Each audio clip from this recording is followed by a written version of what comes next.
It is a story of a woman whose perfectly imperfect life made her who and what she is today.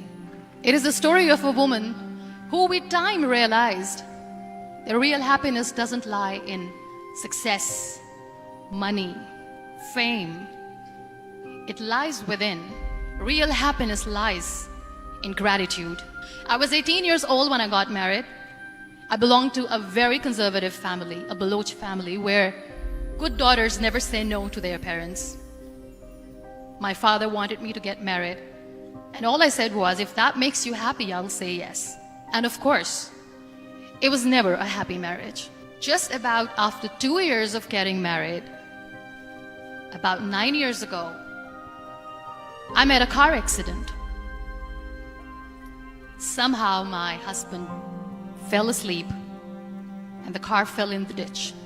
He managed to jump out, saved himself. I'm happy for him. But I stayed inside the car and I sustained a lot of injuries. The list is a bit long, don't get scared. The ulna of my right arm were fractured. The wrist was fractured. Shoulder bone and collarbone were fractured. My whole rib cage got fractured.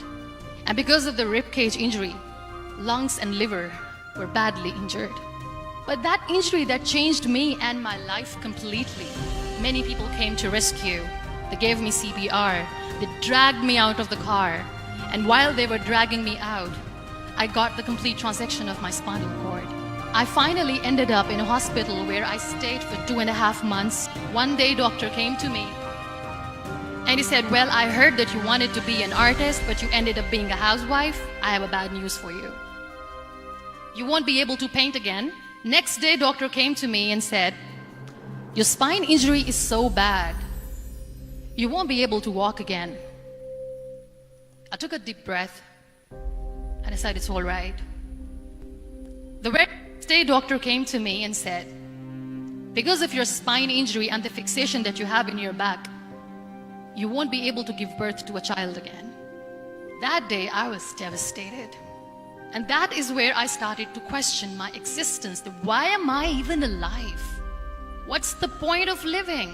One day I asked my brothers, I know I have a deformed hand, but I'm tired of looking at these white walls in the hospital and wearing these white scrubs. Bring me some colors, bring me some small canvas. I want to paint. So the very first painting I made was on my deathbed, where I painted for the very first time. People used to come and say, what lovely painting, so much color.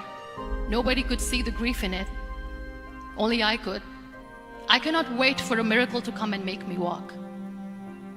I cannot sit in the corner of the room crying, cribbing and begging for mercy because nobody has time. So I have to accept myself the way I am. The sooner the better. So I applied the lip color for the first time. And that day I decided that I'm going to live life for myself. I am not going to be that perfect person for someone. I am just going to take this moment and I will make it perfect for myself. That day I decided that I'm going to fight my fears. So I wrote down one by one all those fears and I decided that I'm going to overcome these fears one at a time. You know what was my biggest fear? Divorce. But the day I decided that this is nothing but my fear, I liberated myself by setting him free. And I made myself emotionally so strong that the day I got the news that he's getting married, I sent him a text that I'm so happy for you and I wish you all the best. And he knows that I pray for him today. My biggest fear, number 2, was I won't be able to be a mother again. But then I realized there are so many children in the world, all they want is acceptance. So there is no point of crying, just go and adopt one. And that's what I did. I gave my name in different organizations, different orphanages. 2 years later, I got this call from a very small city in Pakistan. I got a call and they said, are you Muniba Mazari? There is a baby boy and would you like to adopt?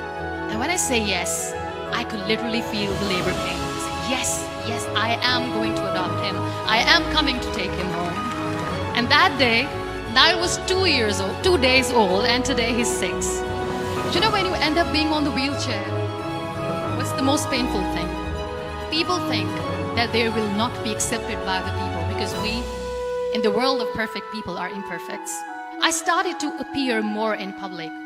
I started to paint. I decided that I'm going to join the national TV of Pakistan as an anchor person. And I've been doing a lot of shows for the last 3 years.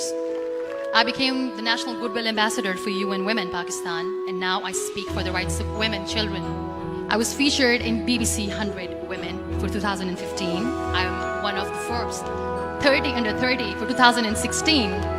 There's always another person who is standing behind you, praying for you and supporting you. Every time I looked at her, without saying anything, she used to look at me and said, "Mr. Shelbas, God has a bigger plan. And one day you will say that, oh my God, that is why God has chosen me." My mother, I never wanted to be on the wheelchair. Never thought of being on the wheelchair. This life is a test and a trial, and tests are trials are never supposed to be easy. So when you are expecting ease from life and life gives you lemons, then you make the lemonade, and then do not blame life for that. It is okay to be scared. It is okay to cry. Everything is okay, but giving up should not be an option. They always say that failure is not an option. Failure should be an option, because when you fail, you get up, and then you fail, and then you get up, and that keeps you going. So when you accept yourself the way you are, the world recognizes you.